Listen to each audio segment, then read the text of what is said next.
And good day, everybody. We got baseball back, baby. Let's go.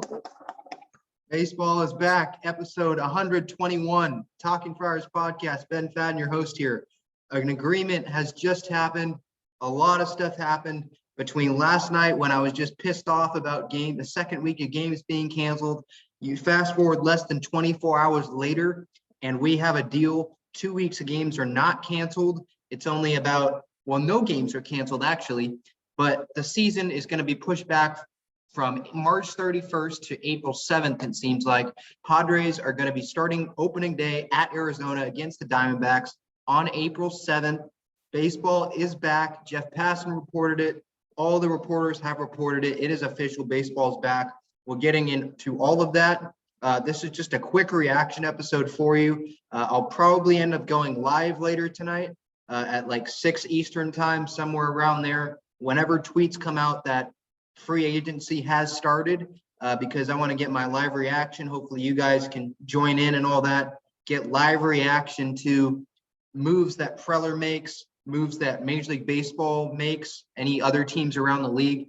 Going to be a great night. Hopefully this owner vote will ratify it, obviously, at about 6 Eastern, so 3 o'clock Pacific time on San Diego time. This is amazing. It looked like an agreement was going to get done after Jeff Passan reported at 11:22 a.m. Eastern time today that there was an agreement on the international draft. Remember, the international draft was the big holdup in all of this.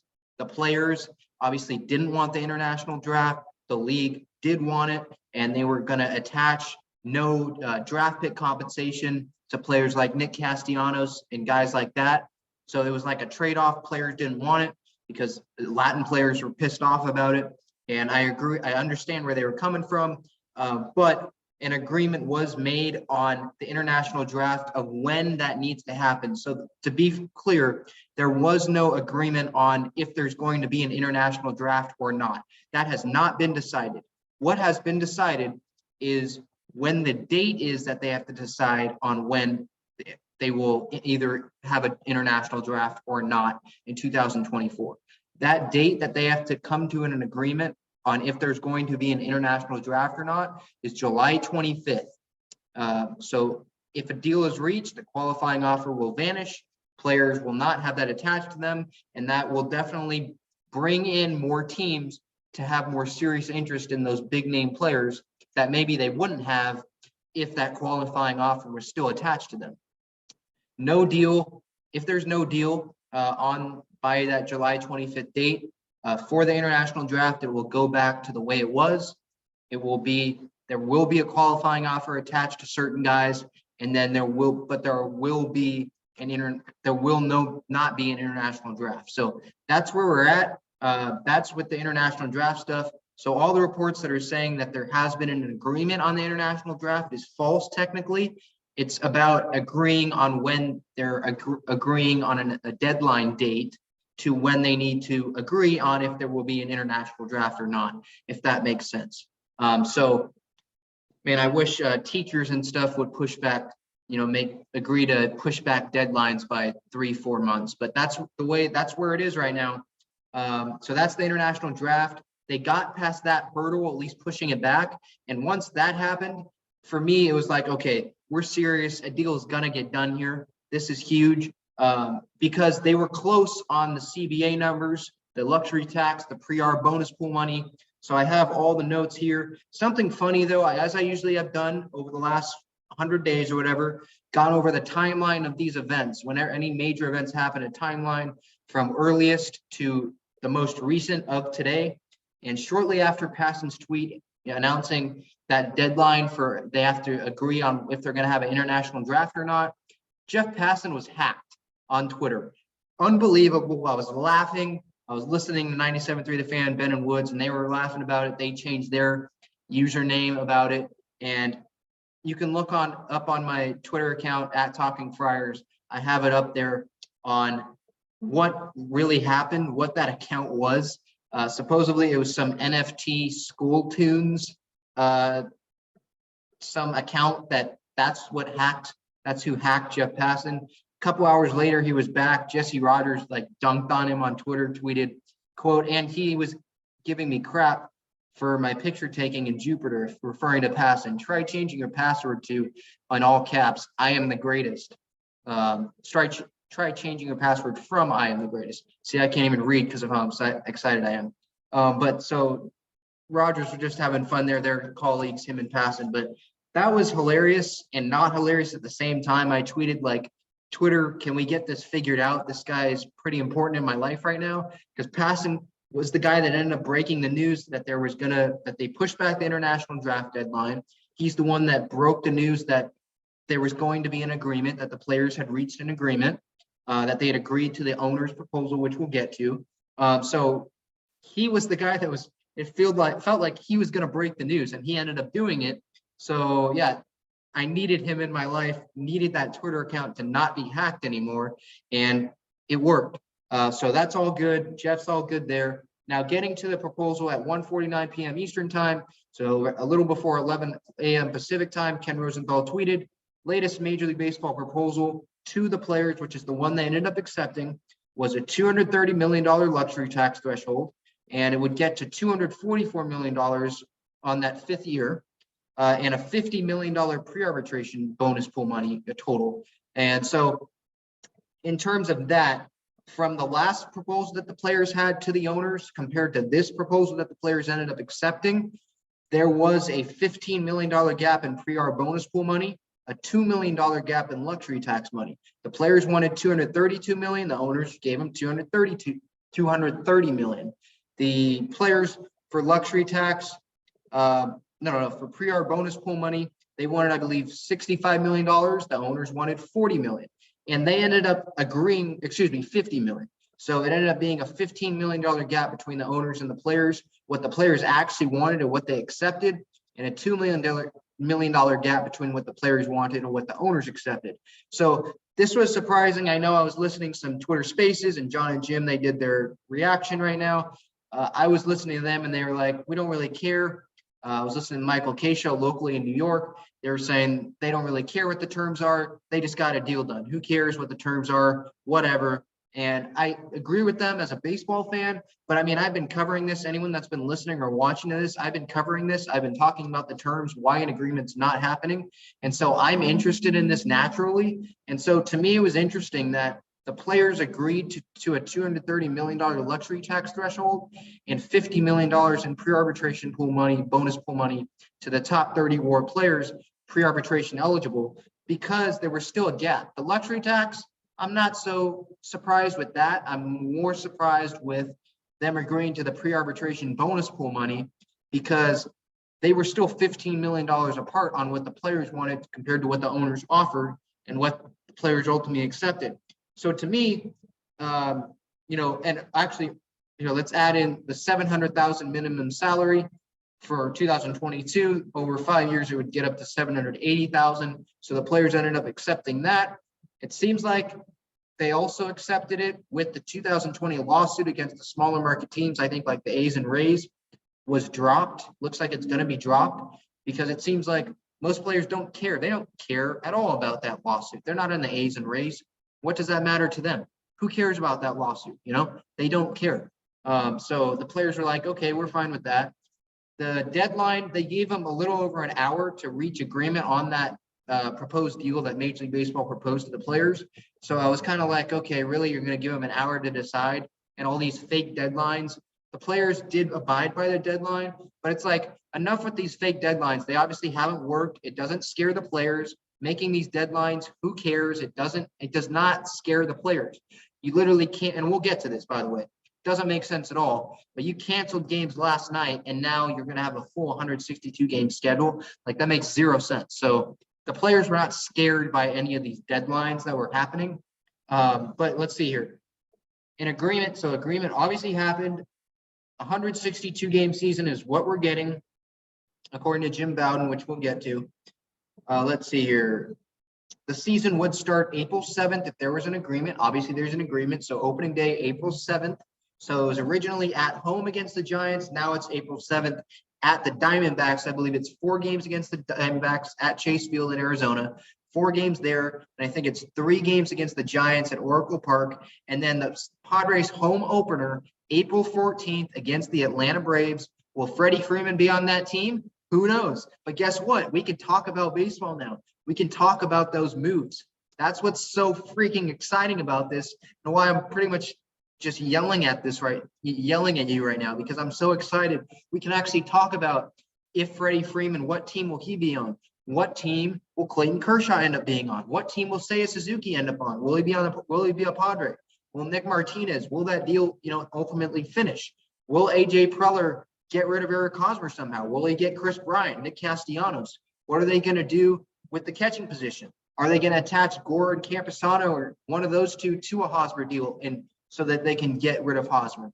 Or are they just fine with Hosmer staying? All of this stuff we couldn't talk about 24 hours ago, less than 24 hours ago, when I recorded the last episode, when Major League Baseball announced that they were canceling the second week of games. But we can talk about it now because there's an agreement, and this is an amazing, amazing feeling. When this news happened, I was eating lunch, had some salmon, some broccoli, some sweet potatoes, and I was walking as fast as I could back to my dorm room, because I was so excited to record this episode, give my reaction, because baseball was finally back. None of this John Heyman and Bob Nightingale tweeting, there's optimism. I'm optimistic. The owners are optimistic that a deal might happen. No. A deal actually happened. A deal is going to get ratified by the owners in 2 hours as I'm recording this, 6 p.m. Eastern time, 3 o'clock Pacific time. And later that tonight should be when free agency and deals can happen. Players can have their photos on MLB.com, and highlights can happen on MLB Network. I'm tired of seeing, people and Alex Wood and those guys' avatars on Twitter just being, or no person at all, just a faceless avatar on Twitter. That's done. That looks like it's over. This is an amazing day, best day I've had in a while. Let's see here, full season. So we got a full season. Players they won the vote against themselves, 26-12. The executive board, which is like Max Scherzer, Garrett Cole, I think, Andrew Miller, veteran players, they voted against this proposal 8-0. So my prediction was that the players were not going to accept this offer, because I was going through the reports that they wanted the pre-arbitration pool money to be higher than 50 million. They wanted it to be 65. So I thought this $15 million gap was going to be too big. So I thought a deal was not going to happen, because I thought the players would reject it, because that's what Max Scherzer, those veterans, wanted. But in terms of this deal, when these players, every player rep from every team made the call to players, players in the group chats or however they did it, those players were like, I'm sick of this. I don't care. We have, young players on this team, like the Padres, like the Trent Grishams of the world, and Ha-Seong Kim, and Jake Cronenworth, and guys that aren't, maybe not Ha-Seong Kim because he already has a deal, but guys that aren't affected by this big, luxury tax. They don't care about that. They just want to go get their salary and get their full 162 game salary. And so they were like, I'm done with this. I want to go get my salary. I want to go play baseball. I want to go try to go win a World Series and play a full season. I'm tired of these veteran players dictating if we're going to move past an agreement, accept the deal or not. And so I was wrong, I guess, with my prediction, saying that the players would want a counter proposal and increase their pre-arbitration pool money offers.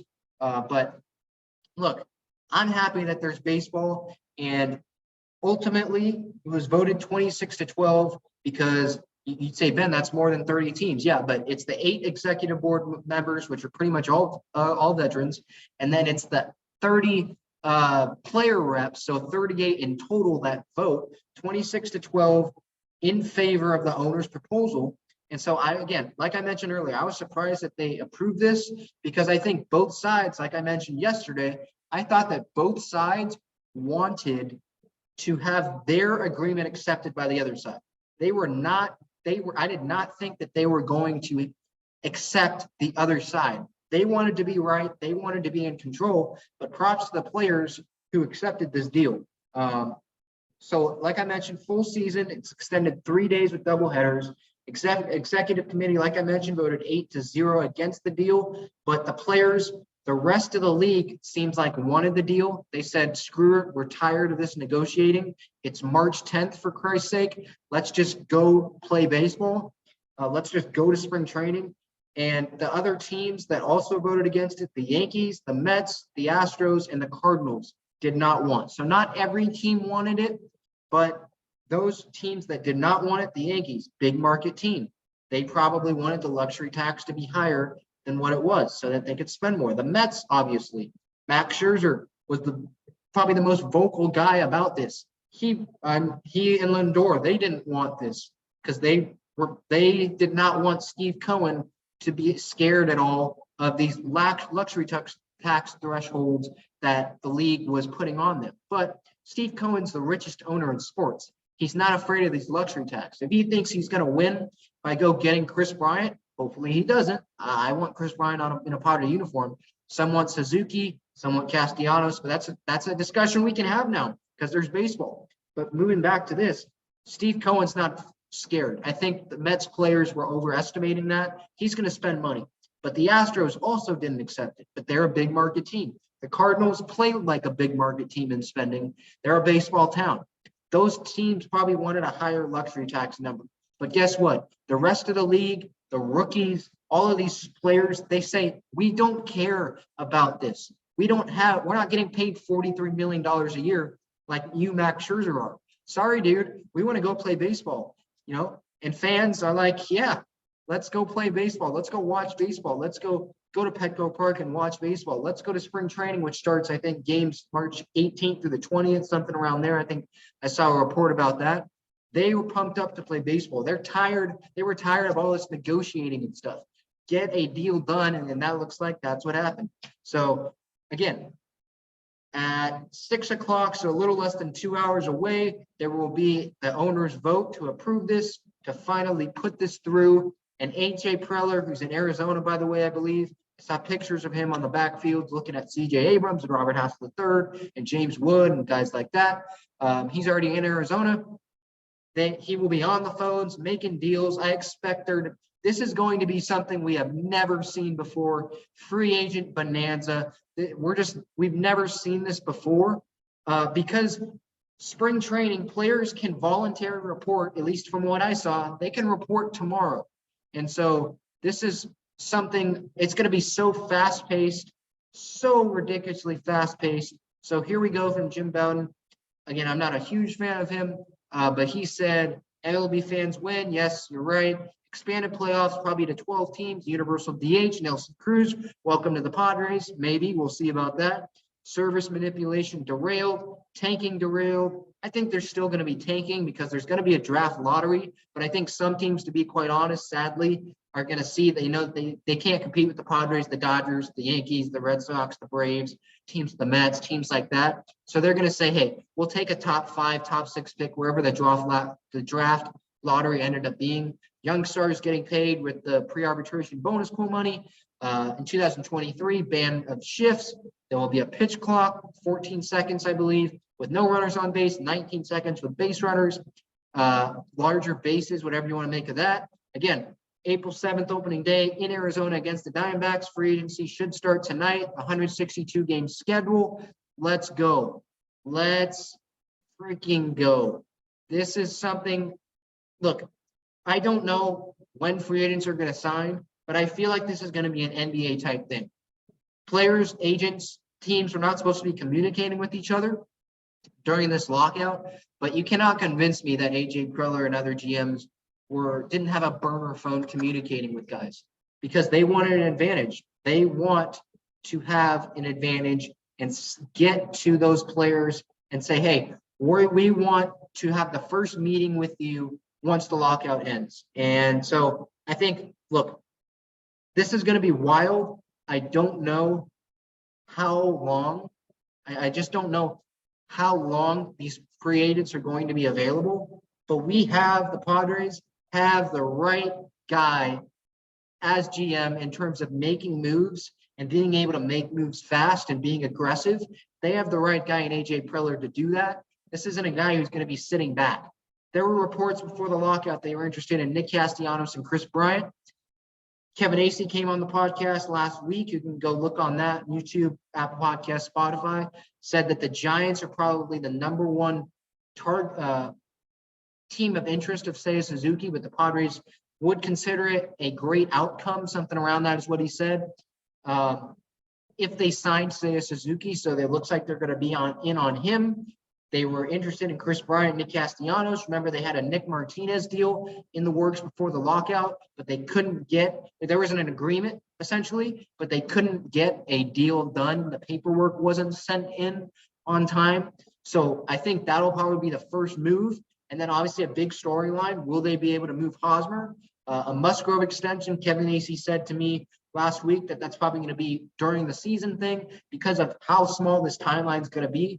Will AJ Preller reach out to Nelson Cruz first to get that DH deal done for a one-year deal? Who knows? But there's so many possibilities. I am so pumped up. Hopefully you are too. Again, I probably plan on going live whenever this happens, just so I can be live, get my reaction when free agents actually start signing and when that free agent deal happens, because it's going to be wild. It's going to be refreshing Twitter, looking in Twitter, because this is amazing. It's going to be so fast-paced. Bob Nightingale just reported mandatory reporting date for players is in 3 days. If the mandatory reporting date is in 3 days, so what is that? March 13th. So if it's in 3 days, so Sunday, then you think that a lot of these deals, Carlos Correa, Freddie Freeman, Clayton Kershaw, go down the line. These deals are going to be done in the next 3 days. One heck of a weekend is what we're setting up for. One heck of a Thursday night is what we're setting up for. Just trying to look at Twitter before we let you go here real quick. Tony Gwynn Jr., big let's go. Let's see here. Kevin Acee reported, text from baseball person says, quote, get ready. You're going to get busy very, very quickly, end quote. Kevin Acee said, I'm ready. Look, this is going to be very, very fast paced. I mean, my goodness. That's all I have. Episode 121, quick reaction episode. Baseball is back, baby. Baseball is back. Ben Fadden out here. Gaglione Bros. Hit them up, gaglionebros.com. They are the sponsor of this episode. Get your cheesesteak, garlic fries. You'll be able to get that soon at Petco Park, April 14th, opening day against the Atlanta Braves at Petco Park. You'll be able to get your Gaglione Bros there in the upper deck, down the third baseline. Cheesesteaks, garlic fries, regular fries with cheese on them. Great, great, great restaurant there. Go support local restaurants. We're going to have baseball. We're going to have baseball back in San Diego. Stay tuned. Talking Friars podcast at Talking Friars, Instagram, Twitter. See ya.